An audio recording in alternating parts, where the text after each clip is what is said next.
Hey there, Julia here. Usually I give you the rundown of my journals and my planners at the tail end of the year, and then it's crickets until like the mid-year point. But this year I wanted to check in a little sooner and let you know how everything's going and what's changed since my initial lineup. All right, let's start with some quickies. So this is my ink directory, and last time we talked about all of my planners and journals. I mentioned that I was going to redo my ink directory and get it into something with larger rings, and I did just that. There's a whole video about the setup of this ink directory, and we go through the inserts and my thought process on how I decided to do this time around, and I have been loving this. To be completely honest with you, I reference it all the time. It was a lot of work initially, and it did take a good long time to get this together, but it's very easy to keep updated and to keep current. I also mentioned in that video, and I'll show you here, my archive for this. So everything in here is super current. These are all the inks that I have ready to go right now, bottles and samples. And then whenever I finish a sample, or in the rare event I finish a bottle or give it away or whatever, it goes in this archive where I can at least reference the color against something that I have or something that I maybe want to check out. So I also have that in here. Not something that I pull out super regularly, but it is nice to have to reference.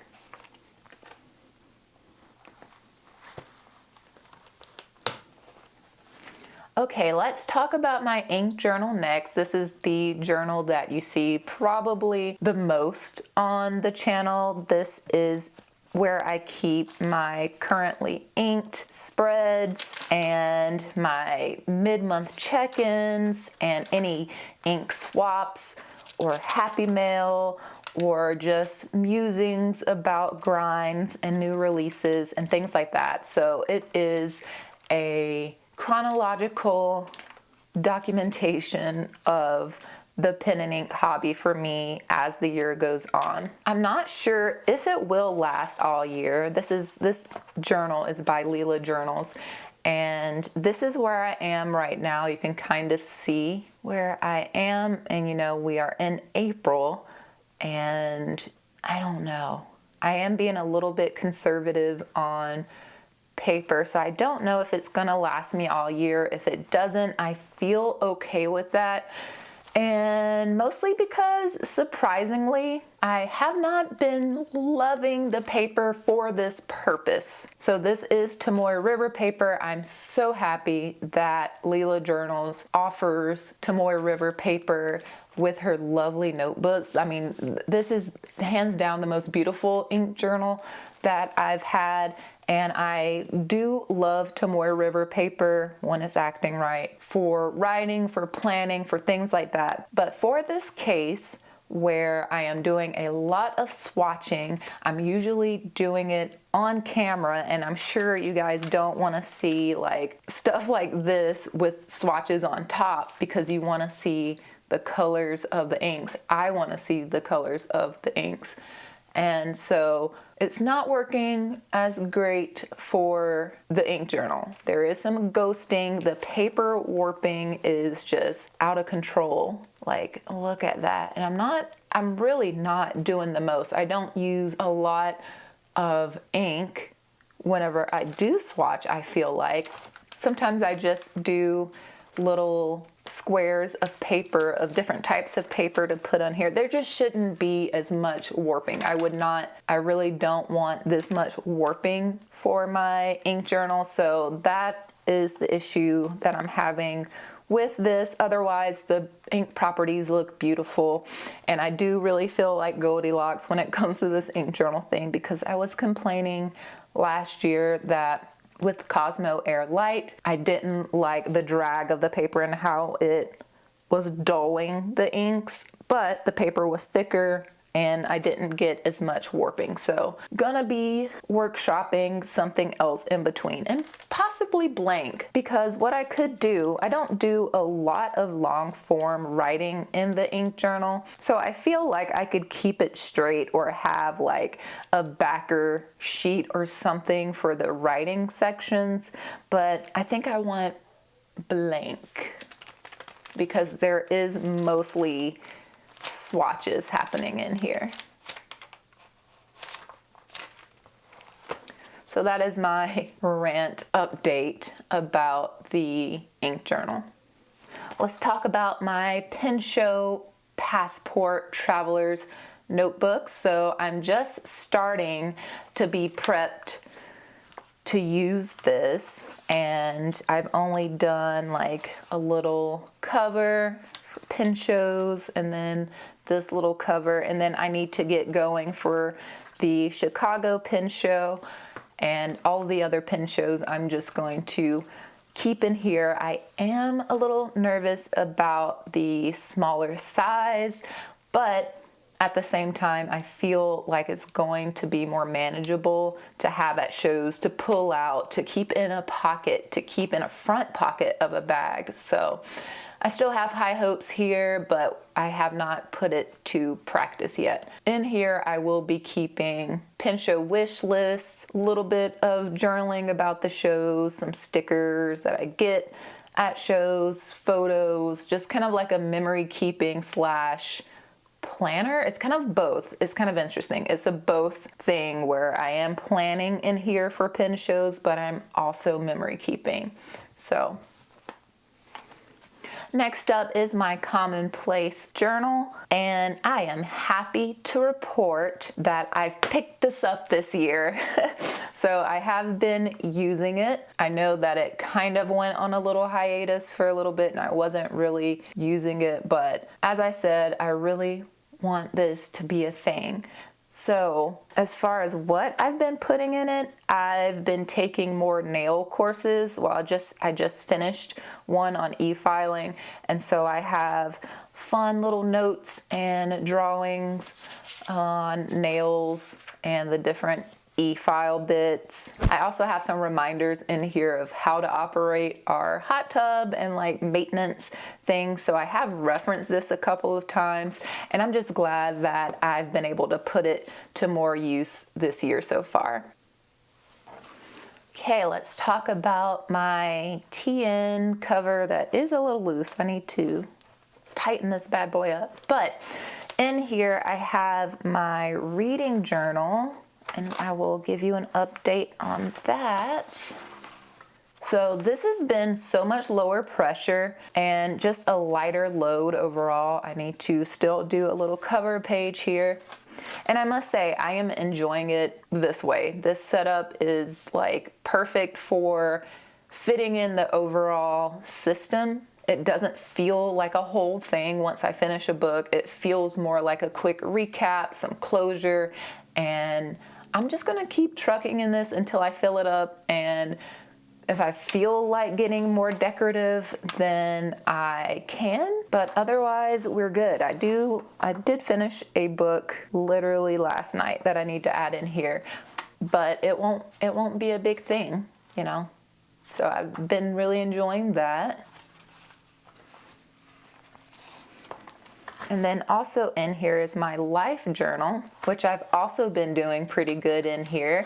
I think the size is a huge factor when it comes to the success of this particular life journal, especially if I'm prioritizing photos and stickers and just ephemera. So the writing feels more quick and to the point. So there's multiple things on one page, like here, where I just have, a birthday party. My dog turned 7. We did an MLK march. All of that is on one page. So I really only need to write a tiny bit, but it's still fun to have those memories and those events in the life journal.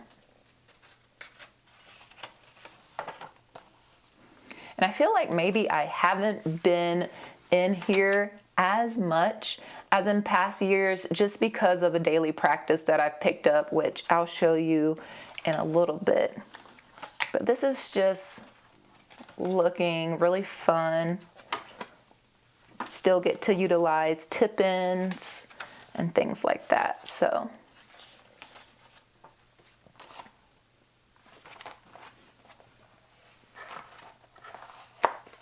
okay, let's talk about my everyday planner and my little plotter for meeting notes.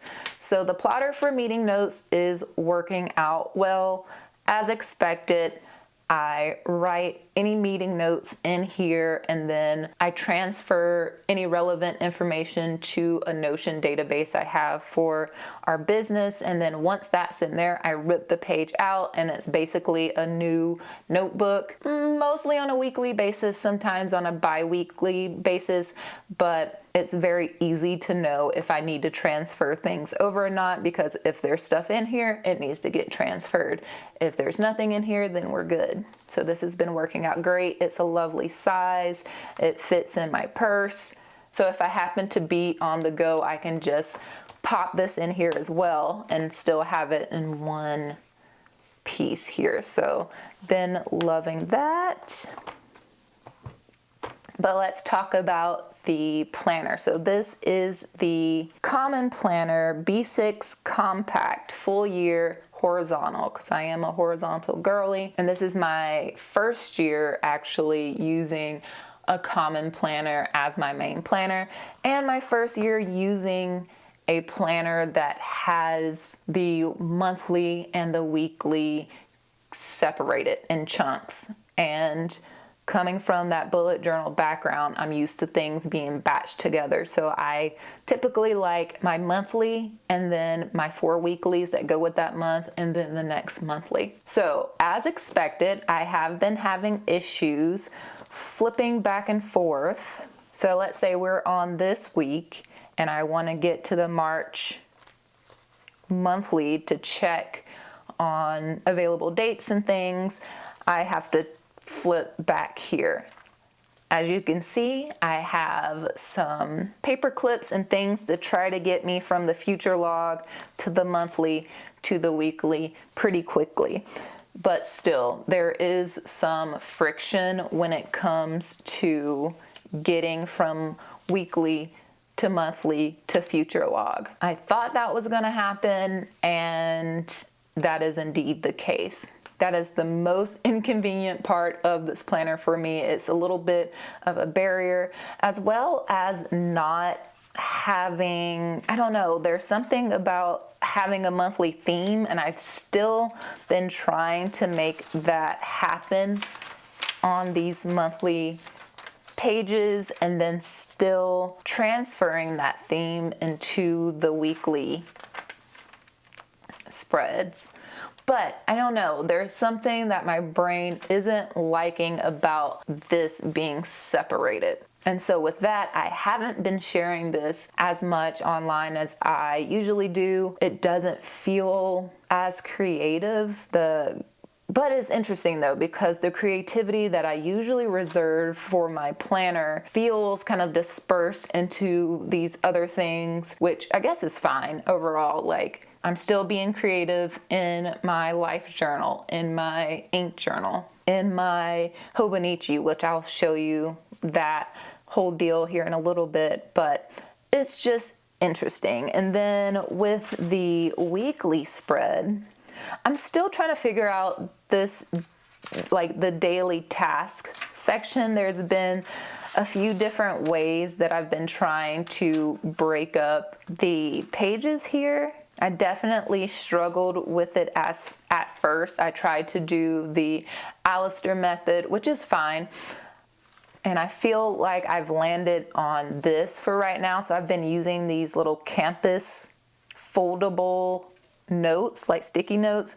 So this one's a little jacked up right now because I ripped it by mistake, but I put all of our like active projects on here, and then I work from this project list with the daily tasks. And then if most of these are still active, I just pick it up and move it to the next week. This one might be a little hard because, as I said, I kind of messed it up. So then I'll just move it to the following week like so. But if there are a lot of things that have changed here or I just need a refresh, then I'll just do another one of these and keep it moving forward that way. So that's what I've landed on for now, but we shall see. I do love the size and how it's holding up overall though. All right, let's talk about my new love. So unexpected. This is my Hobonichi Techo Cousin 2026. And I use this for my morning routine, which entails my morning pages. I did not do the artist way. I don't do 3 pages every morning or anything like that. I just yap about whatever I want to talk about. And it's been a really fun way to use more stationery, use my pen and inks more. And with using my pen and inks more, I feel like I'm more informed about a pair after these like longer writing sessions. And so that's been really fun. I've looked forward to getting up every morning and just writing about whatever it is that is on my mind. I don't really pressure myself too heavy, so there are some missing days in here, days that we've been traveling because I'm not taking this big book with me, or days that I want to instead work in my life journal in the morning or work in my reading journal in the morning. Like, it's totally fine to just skip this all together in the morning and catch up on something else. So that's been really great for these dailies back here. In the weeklies, because I did mention I am not a vertical weekly girl, so the first week that I started in here, I kind of did this fun little illustrative spread of what I did all week, and that was good and fun and all, but then I really landed on these weekly watch themes. So every morning I would do my morning page or the reading journal or the life journal or whatever. 9 times out of 10 it is the morning page in here. And then on Monday I would pick a theme for the week. So for this one, these are inks that start with the letter of the day of the week. So Monday, Tuesday, Wednesday, Thursday, Friday, Saturday, Sunday.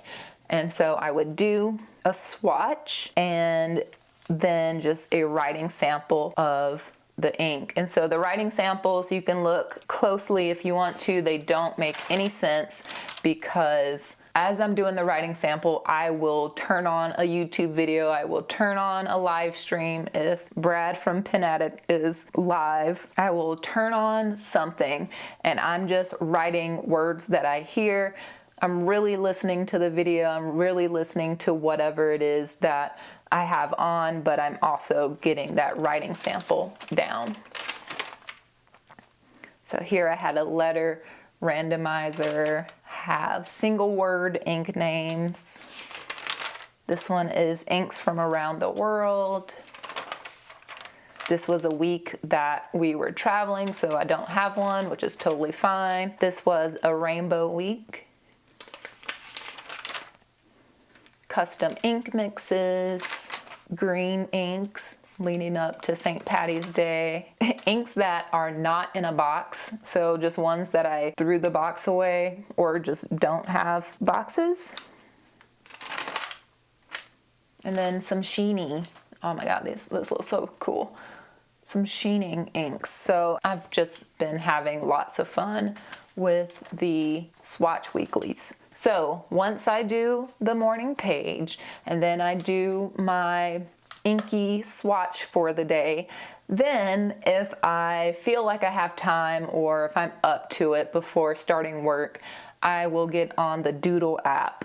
So this is an app that's in beta. It may be out by time you see this, maybe not. Definitely check it out, but it's Doodl and it's a purple icon. There's another one in there in the App Store that's a yellow icon, but this one is a purple icon. So yeah, every day they give you a doodle prompt, and sometimes it's wacky, sometimes it's thought-provoking, but I have been partaking in this every so often. And I started off, as you can see here, I started off in the Hobonichi thinking that that's what I could use the monthly pages for. But then I just decided, I was having so much fun that I would just move over to this notebook that I got. Where did I get this? In Spain. So, I love getting notebooks at museums, but then I never use them. So for now, I am using this notebook for just fun little morning doodles. And so that's been really fun. My mornings have been really lovely. A great start to the day is just writing, using stationery, swatching, and doodling. So it usually doesn't take that long. It's usually about a 45-minute to an hour practice, and then I can start my day. I don't know if I mentioned my 5-year diary, but if I haven't, the update on this is that it's going well. I'm on year 3. This usually sits bedside, and yeah, it's been going. I have no complaints. I don't know, once I get through the 5 years, which I definitely think I will. Once I get through the 5 years, I don't know if I will be continuing this practice. It may be something that moves into more of the Hobonichi morning pages space versus the nighttime space. We shall see. This is a big one. I'm gonna see if I can zoom out to, I can't even get it all in shot. So this is a new practice that I've been kind of workshopping. I have a few books that I've thrifted as well, like art books, but this one I saw in Albuquerque. We were there for a conference. I saw this book on the coffee table in the lobby, and I was flipping through, and I was like, oh my God, I need to write this book down because I must get it and I must do something fun and creative with it. So this is my big creative journal, and I need to write what I'm doing in this book, but I'm going to explain it to you right now.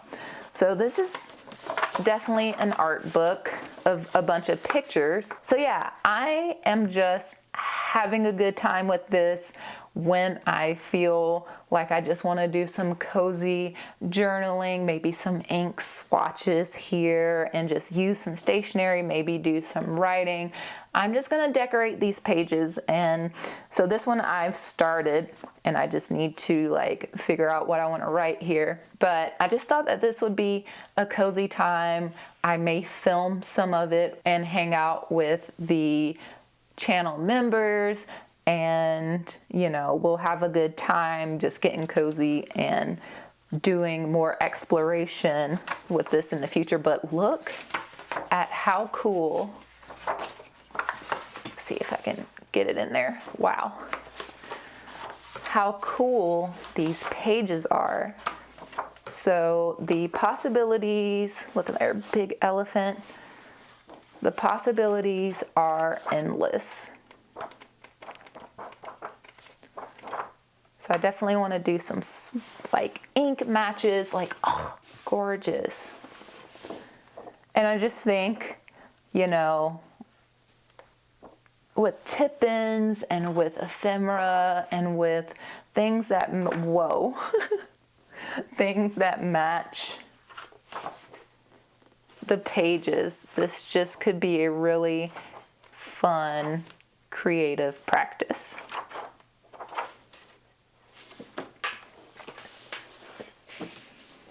If you're curious about those other books that I mentioned, here's a Salvador Dali.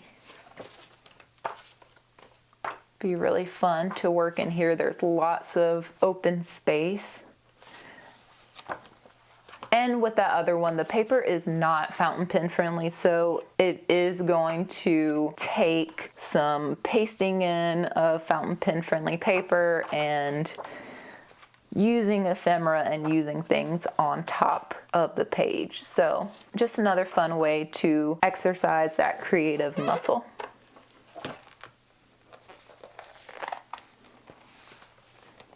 All right, so yeah, that's where I am with everything. I'm really having a great time overall, and I'm really pumped about using my pens, inks, and stationery more and drawing more. Even though I'm not planning in it, I never thought I would be a Hobonichi girl, but here we are. Would love to know how you're getting along this year. Let me know down in the comments. Have you added any new practices to your routine? Let me know. Thank you so much for watching. Remember to subscribe to see more from me and my journals, and I will catch you all in the next one.